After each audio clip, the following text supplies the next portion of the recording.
you tell yourself that you are going to repeat this chant for 10 minutes. Okay? So now, that's okay. What will happen? You will chant Om Namah Shivaya, Om Namah Shivaya, Om Namah Shivaya, and then the mind goes somewhere else. Said, oh, this Babulnath temple I haven't been to. Oh yeah, but it's so crowded. And I really, and then, oh yeah, but that concert that I saw about that singer was singing a Shiva song. And oh yeah, so now next time I want to go to Mount Kailash. So that means you will start what? Just thinking about something else. In your day-to-day activities, you have no job for your mind. So therefore, when the mind goes from one topic to the other, you don't, what? You just let it go, because that is how the mind is. Okay? And in fact, the fact that mind moves is not a problem. Don't make it into a problem. Imagine that if my mind is stuck with one sentence, it will not be able to produce the next sentence. In order for me to produce what second sentence, my mind has to move.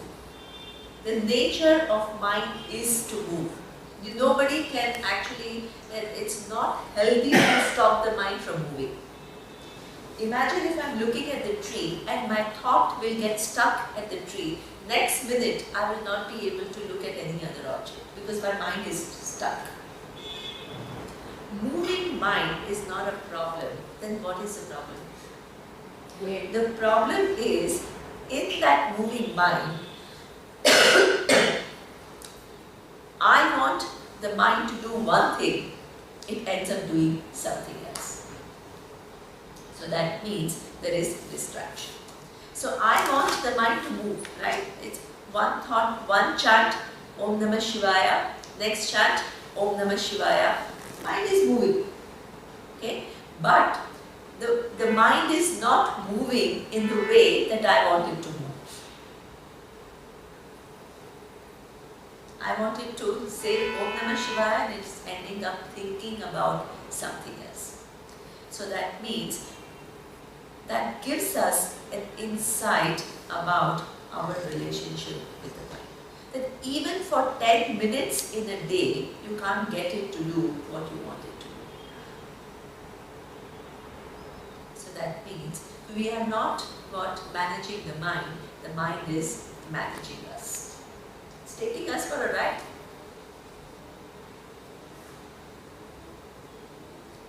So now, how do you do that? Now, how do you become the person who has that mind is an instrument with you rather than it takes you for a ride? So there is this whole thing of you bring back, because you've given yourself a task of chanting for 10 minutes. So what do you do? When it starts thinking about something else, what do? You gently bring it back. Gently bring it back by saying, now you can think about Mount Kailash, you can think about anything that you want to, but not for these next 10 minutes. For next 10 minutes, you just have to do Om Namah Shivaya. So every time you bring it back, then what happens over a period of time? Before, what would happen? How many times the mind would just go off? Many, many times. As you begin to practice meditation, it will do what? It will be less and less distracted. Now this kind of a mind which is less distracted and is able to be with a given thing for a length of time, how does it help you even outside meditation? What does it do? Focus. Focus. Concentration. Okay? When you are doing something, you are doing that thing. Okay? And it can help you in your studies, it can help you in your work. I mean, it's amazing. I mean, that non-distracted, or even in your thought processes. Okay?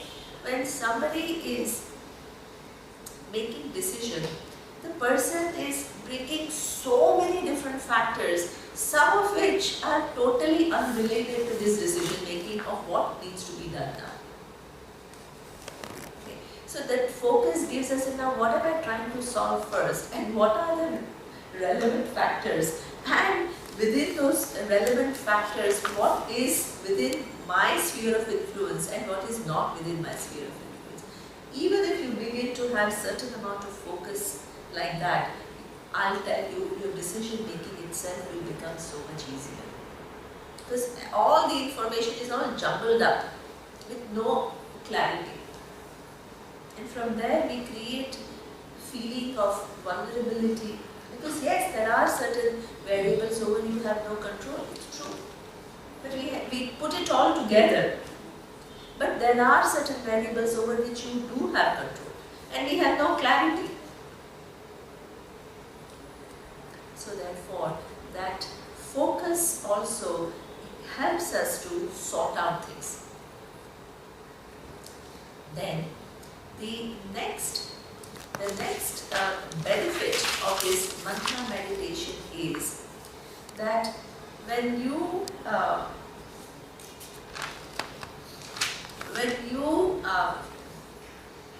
there is this tendency of the mind to build up, okay, and that tendency of the mind to build up itself is something which is not bad. Please understand that. Just as the mind, the nature of mind is to move, and it has to move for you to accomplish many different things, itself is not bad, but it only becomes what kind of an obstacle when you don't know how to manage that moving, right? Similarly, building up is something which is necessary. You go to class 1, you study a little bit of math. In class 2, what do? You build up on the knowledge that you have already gained. Every knowledge that you have gained is what? A build up on something, and so therefore the mind has to what? Remember each part and has to build up on the parts that one knows and make it finer and finer and finer. But now this very capacity, which actually is a blessing, becomes a problem if you don't use it properly. So that story that I told you, this Ardho Papad, I told you this story, right? So what happens? That this one little fact of this person was not got served this papad full. And what happened? He made into some huge story and suffered for no reason for 5 years. So this Rajiv is looking at me because I think you were not there in the last class. So I told a story about Ardho Papad. I'm a Sindhi, I'm very attached to papads. Oh yeah. So therefore that build up, what it creates a lot of suffering. We build stories and we get totally identified with those stories, and we are unable to differentiate between the facts and our own additions. So how do you check the tendency of the mind to build the stories? By this amazing technique of what? This in the chant. What is the first chant? Om Namah Shivaya. What is the second chant? Om Namah Shivaya. What is the third chant? Om Namah Shivaya. It curbs the tendency of mind to what? Build. Otherwise our mind works with what? Association, and you build on Shiva, then you bring to some, come to some temple, then you come to Mount Kailash, and it all just builds a story through association. Sometimes you deliberately use that capacity to build, it is fine, but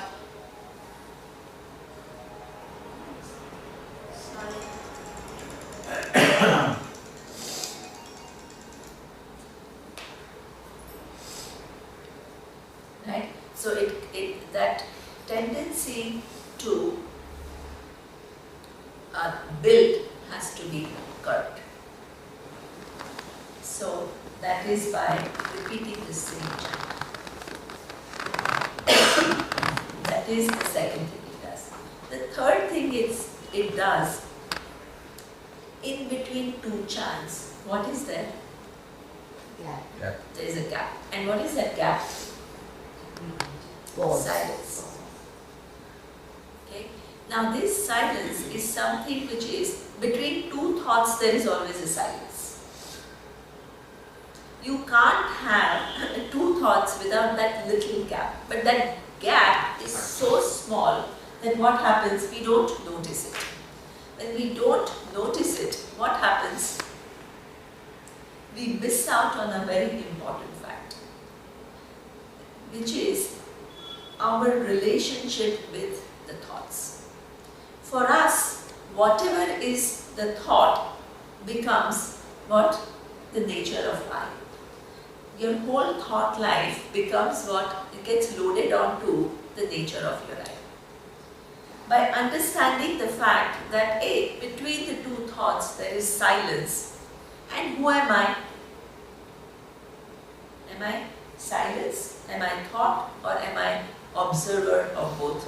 Observe. You are the observer of both. Okay? So therefore, neither you are silence. The minute you begin to say, I am silence, then thought will seem like what? A distraction. Thought is not a distraction. Thought is something which is given to you through this mind, which is capable of thinking. You can accomplish so many things. Don't think of it as a distraction, but just understand your relationship with the thought and silence.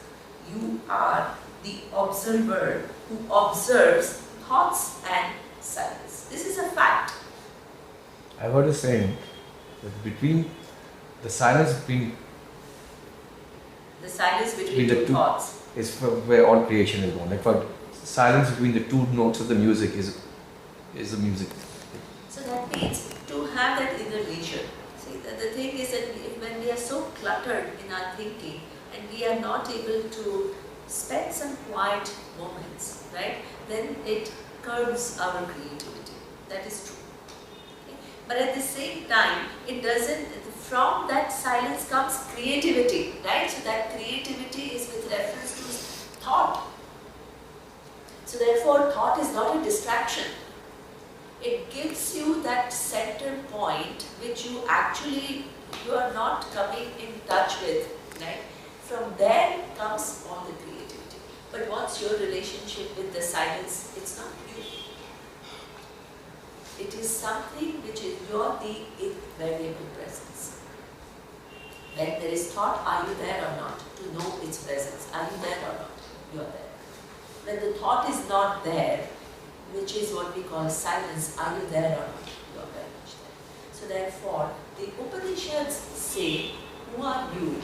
You are Pratibodha Viditam Mata. You are that invariable presence which is free from what? Any thought and free from any silence. Silence and thoughts are variable states. They come and they go. You are what? The observer, Sakshi. And that Sakshi is already free from what? The observer is free from what is observed. Today I observe table, next day I will observe tree, the third day I will observe some garbage. Is the observer ever affected by what is the nature of the object of observation? Is it? Should not be. It never is. Not should not be, it never is. The observer doesn't become table. The observer doesn't become the tree. But the observer gets affected, no, by what it observes. So that means that what gets affected is there are certain mental activities which are created, right? And there is this whole mechanism, all these different activities happen at the level of mind. So when you say the observer gets affected, you are still talking about the mind, right? But that's the thing. We have defined ourselves just as good as the mind, but there is the presence of the observer which is independent of the mind we miss. And that creates all the problems. That observer which is observing different changing thoughts of the mind is essentially a free reality. Achyutaya Namaha. It is never affected. But what happens is, because of our lack of understanding, we have taken what the mind as the observer. But actually there is an observer which is more fundamental than the mind, that we have missed out. Okay? So this is why this observer that we say is affected is this observer which is what we call ahankara. As I explained to you that there are 4 modes of thinking. One is what manas, which is emotion. The second is buddhi, your cognitive capacity. The third is what? The memory. And the fourth is what? That I sense, which is a thought, right? Which gets connected to your emotions, it gets connected to your what? The cognitive capacity, it gets connected to your memories, and it creates an entity, and we think that this entity is the observer, and it constantly keeps getting affected. But these are all 4 different facets of the mind, and who are you? Your chit. That is the whole thing of Vedanta. That chit is something which is there, but we miss it. We are not producing chit, it is there, but it is always missed in our awareness, in our understanding. So it's making us recognize that reality which is there, which we always miss. Okay? So now, in meditation, otherwise what happens is that in the class, when I talk about this reality which is always present, and you're not used to thinking about things like that, it seems like an abstract thing. But in meditation, when you are quiet and through this process of chanting, if I make you understand the relationship that there is this space which is silence, and where are you? Are you in silence, or you're in thought, or you're in both? Where? When the silence comes, are you aware of the presence of silence or not? Yes. Right? When that silence goes and another thought comes, are you there to know its presence or not? Yes. When that thought goes and another thought comes, are you there or not? You're always there, but that presence is always missed in your understanding. Okay? So therefore, meditation gives you that mental space. And that mental space is so necessary to live your life. You know, your relationship with the mind has to be understood. What is the nature? What is your relationship? The whole problem is everybody who gives you whatever, you know, they don't make you see the real distance between the mind and mind. Mind is an instrument. The mind is capable of doing many things. Emotions are not a problem, right? Cognitive capacity is not a problem. Your memory, not a problem. Your sense of I, which connects it all, is not a problem. What is the problem? What is an instrument you take it to be?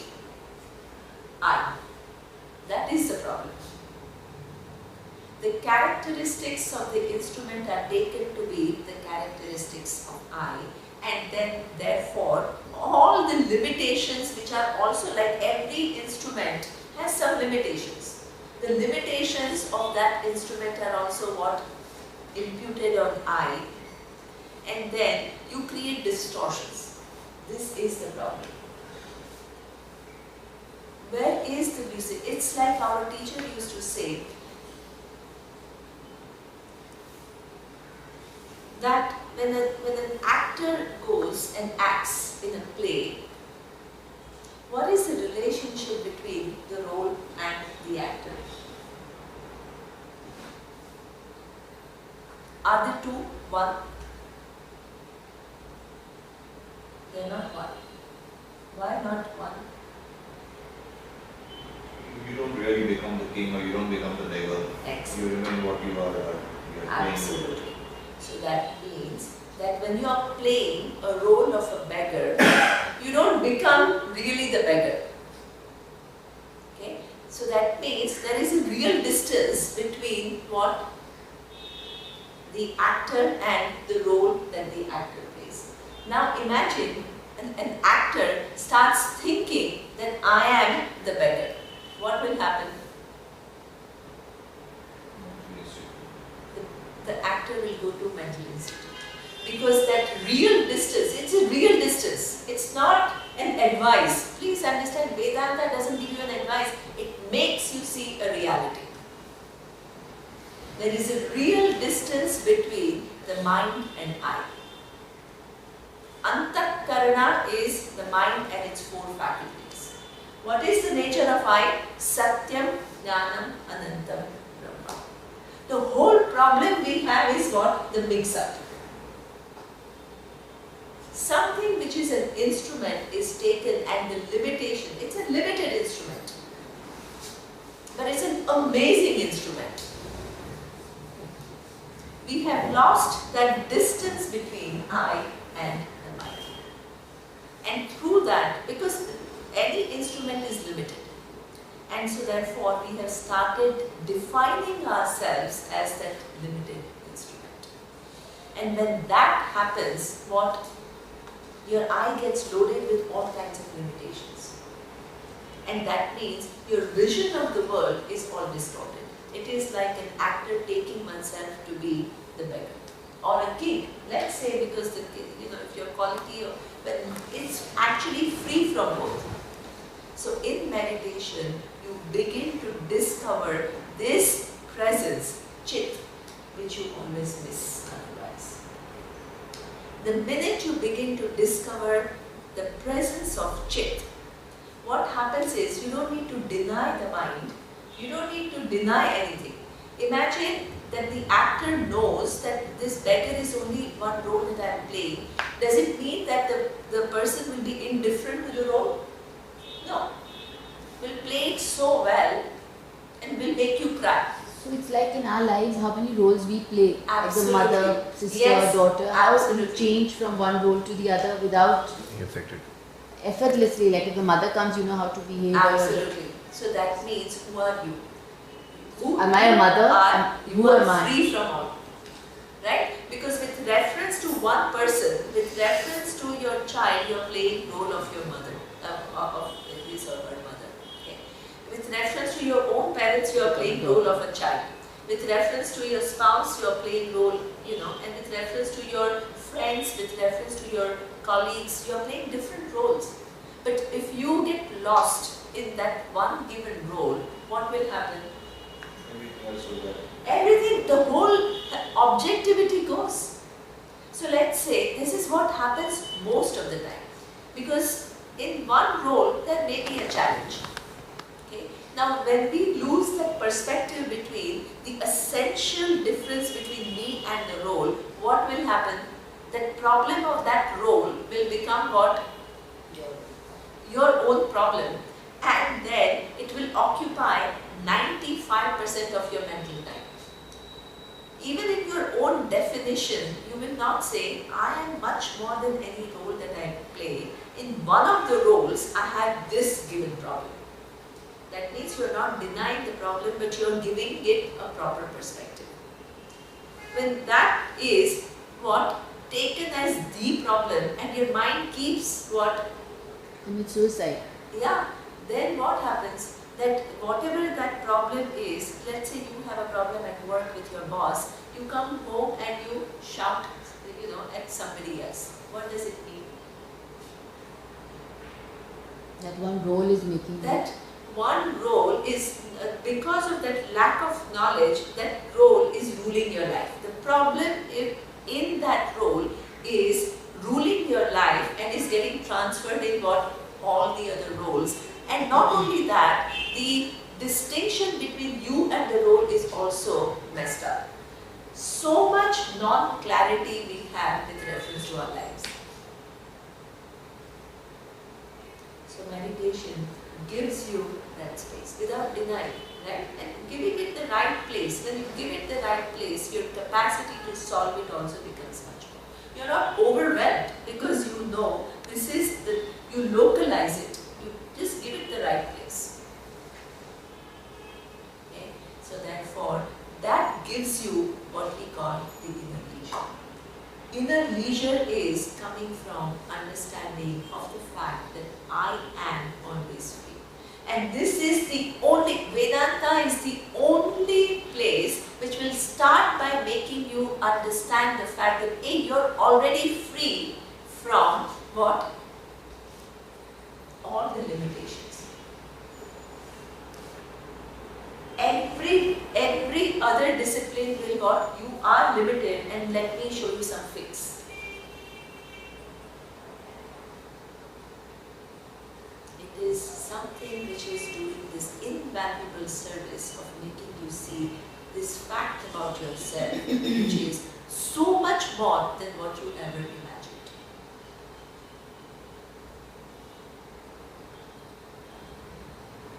Okay? So therefore, this is meditation is a practice. You don't need, it's not like you have to, divinity is all that is here. All that is here is Ishvara. And this awareness happens to be even the truth of Ishvara. Okay. So therefore, Vedanta just makes you, it's not, meditation is not any particular type of experience.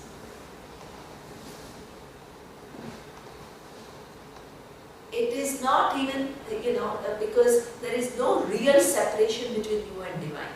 There is no real separation. The separation is only from what? Your ignorance.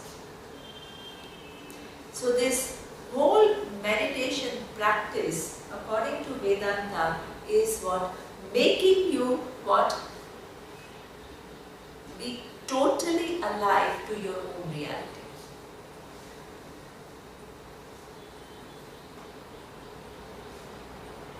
And that is, in that understanding of the reality, when you are transacting with the world, you will have, the challenges will remain. Okay? The challenges will not go away in anybody's life. What changes is what? Attitude towards The self. way you address, the way you look, the way you define yourself with reference to those challenges. It undergoes a huge, major scale. It's a shift. And it's a shift based on reality. It's not a make-believe shift. Okay? And meditation helps that. So meditation helps you. Half an hour of meditation every day with this Vedanta style, and then there are many different steps. Those other steps I will talk about at some other time, because here right now it is just short chunk, so I don't want to get into other steps of meditation. But keep your mind and lucid. Then the next one is, yes. Vedanta is the only one Huh. that gives you this clarity. Huh. So in Western philosophy, Yes. in Latin, Yes. there is a saying which is cogito ergo sum. Huh. I think, therefore I am. Huh. So in other Indian philosophies also, is that the same thing? Is Vedanta the only one that differentiates?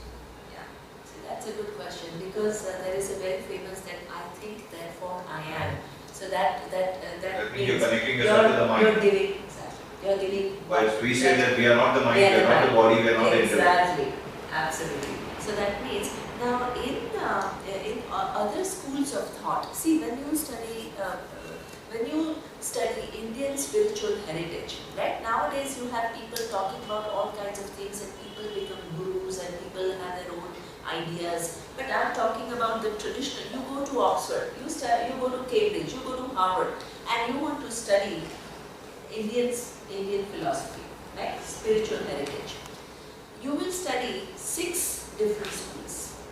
You will study Vaisheshika, Nyayayika, you will study Sankhya, you will study Yoga, and Purva Mimamsa and Uttara Mimamsa. These are the traditional schools of thought. Okay? Now, in all of these, Atma, I, is taken to be more than the mind, in all of them. Okay? But what if it is more than mind, what it is, they all six, they differ. Sorry. They differ in what that I is. Right? So Vedanta talks about, for all of them, Atma, I, is more than the body mind. But then, if it, you can't just say it is more than body mind, what it is. So what it is, there are distinctions. So therefore, we study those schools of thought to then ascertain what is then the real nature of life. So this is what involved. This is an involved study of nature of I. So initially, when we study Vedanta Shastra, we make you see what we are studying now is Advaita Vedanta. In that category, what we are studying is Advaita Vedanta. Advaita Vedanta means non-duality. Okay. Now, Means what, you know? non-duality. Dvaita means duality and Advaita means non-duality. Then there are other schools which talk about Dvaita. Okay. Now I'll just give you a little bit of understanding so that you know what you are doing. Okay. Now Dvaita school, for example, Sankhya is a Dvaita school. What is a Dvaita school? Dvaita school is where you say there is essential difference between Jiva, Jagat and Ishvara. Jiva is what? The individual. Jagat is what? The universe. And Ishvara is the cause of the universe. Okay.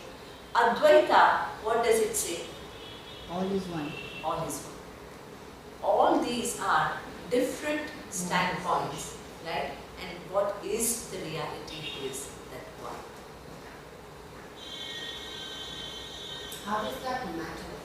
It matters because you can't really, see, it matters because if there is a reality about you, and if you don't capture it accurately, then what your whole basis of transaction with the world is based on your self-image, which itself is a wrong self-image. The starting point of all your transaction is wrong.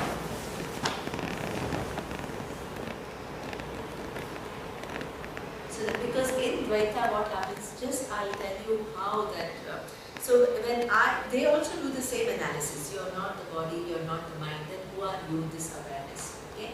But according to them, your awareness is different from mine and my awareness is different from yours. So there, as Tushar was saying, there are what? Pockets of awareness. 7 billion. 7 billion. 18 billion. Yeah, and 10 billion awarenesses. So that means you have understood that I am independent of the body and mind, but then what is your understanding? That essentially you and me are different, because my awareness is distinct from yours. That's why we engage into discussion with them and we show them where is a logical flaw. Because reality means you have to understand that reality accurately.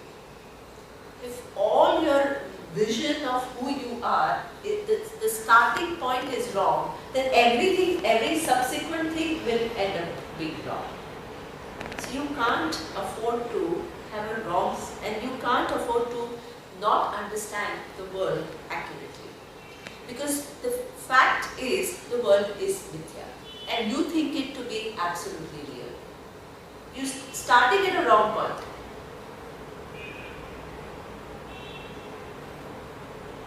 And then with that wrong understanding, what it multiplies and it becomes more and more complex, and you just enter.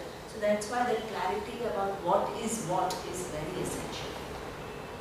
But it has to work down, and it has to really, the clarity with reference to not only that big picture, but it then has to percolate everywhere, and you have to understand everything and put it in its place. So this Shaucham is something which is the commitment to truth, the commitment to clarity, the commitment to, you can't, when you go to a psychologist and they will say, yeah, but so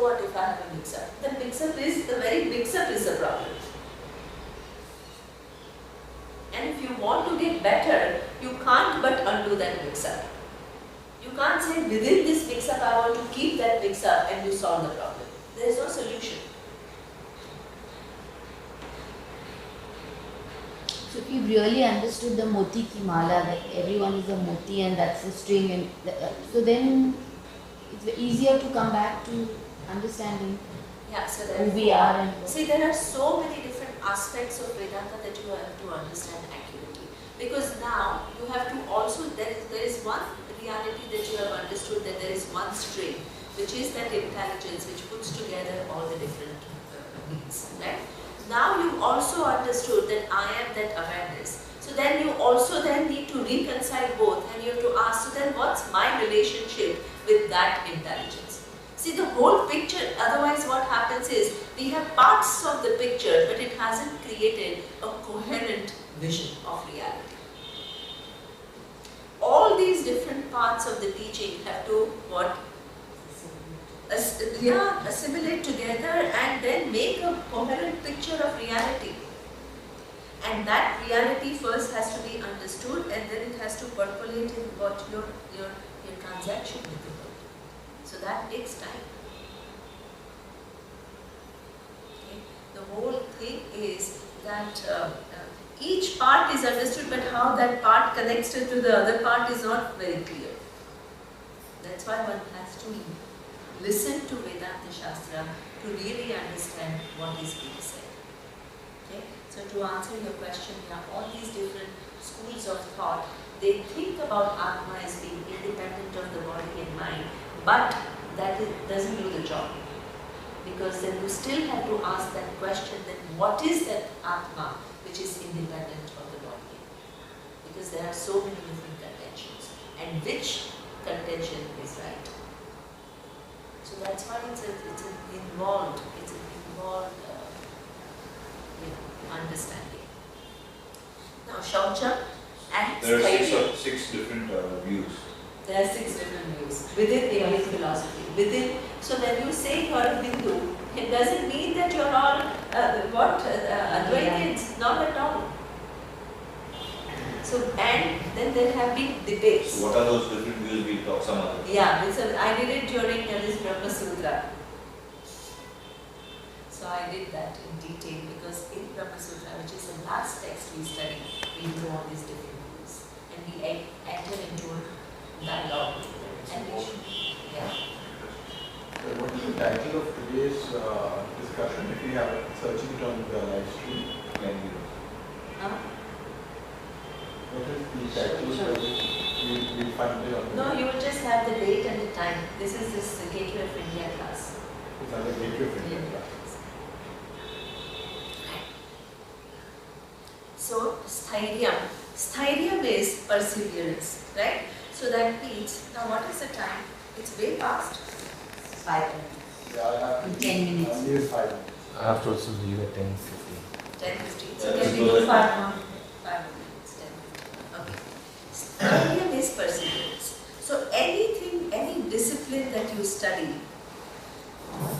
you think that in everything that you want to master, how long do you spend?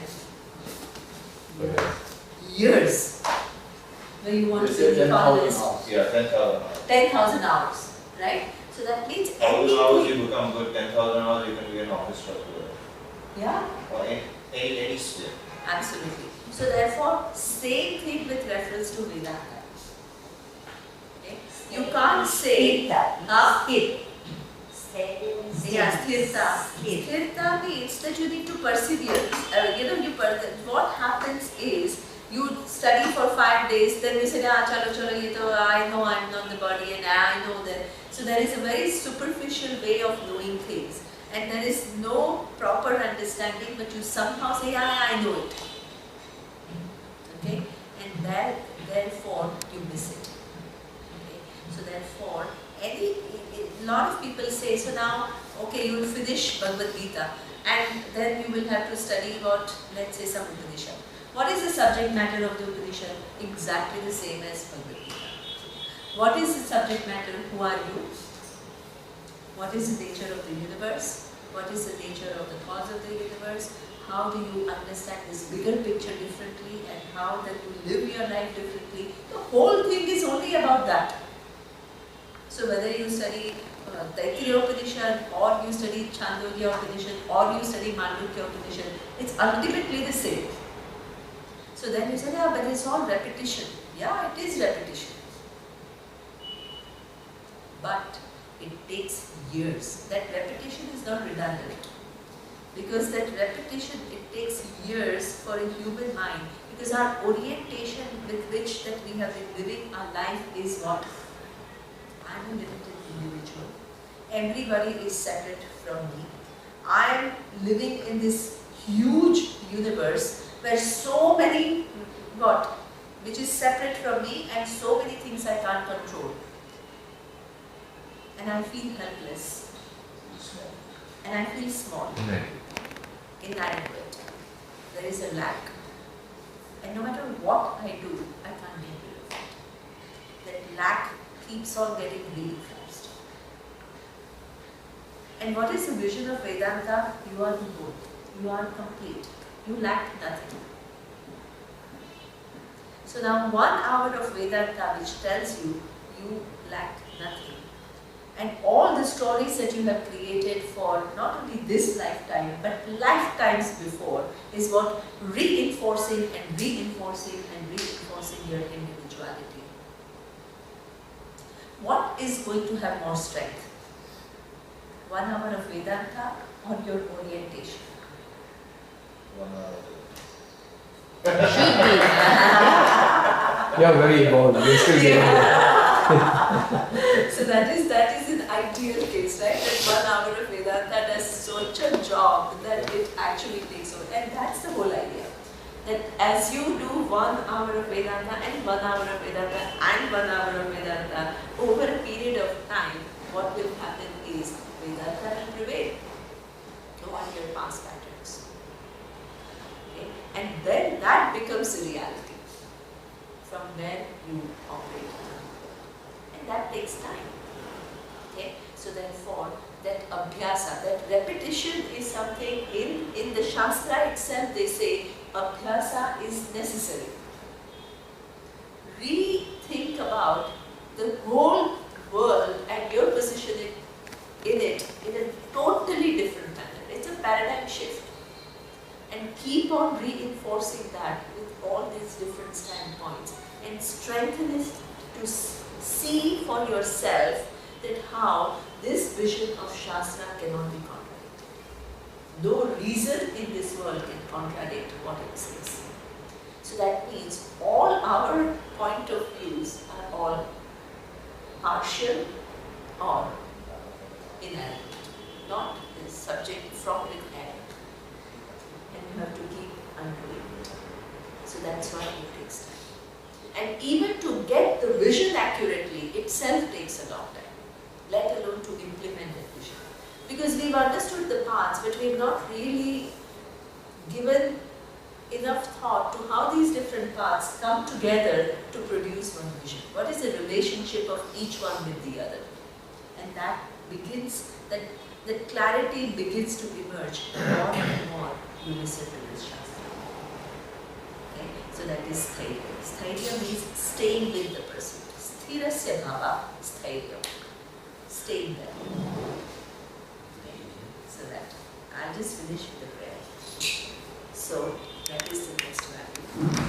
The last one, Atma Vinigraha, we'll see next time. Which one is that? Atma Vinigraha. What is that? Self-discipline. Yeah. It means that certain amount of mastery over yourself. So, I need to attend. Om Purnamadav Purnamidam Purnat Purnamudachyate Purnasya Purnamudachyate